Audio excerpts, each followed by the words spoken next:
Bonjour, c'est Manu de Loisirs Détection. Cette vidéo est destinée aux débutants qui découvrent leur ORX et veulent se faire la main sans se plonger dans les réglages. Donc, voici la marche à suivre pour démarrer la télécommande. On appuie sur le bouton en haut à gauche une demi-seconde. Le détecteur va d'abord vous proposer la mise en œuvre du haut-parleur. Alors, dans un souci de clarté, je vais désactiver le haut-parleur.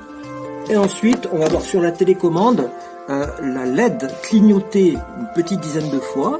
Et une fois qu'on a la fréquence qui apparaît sur l'écran de la télécommande, ça signifie que la connexion est réalisée. On peut même apercevoir ici l'autonomie du disque.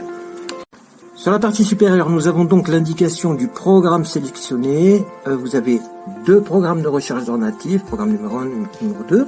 Ensuite, deux programmes pour la détection de loisirs en 14 kg, ce qui correspond à la détection des cibles courantes, les monnaies, les bijoux. Alors 14,4 kHz pour être précis.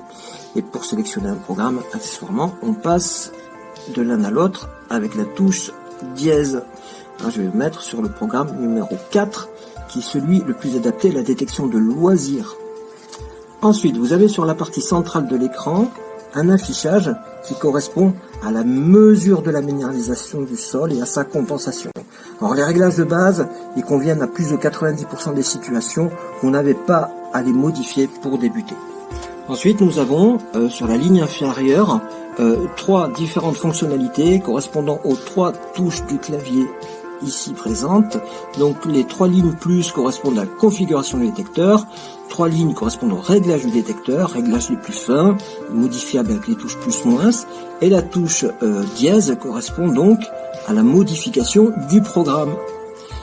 La touche inférieure correspond elle au pinpoint et à une fonctionnalité pour l'effet de sol que vous verrez plus tard dans une suivante vidéo, dans une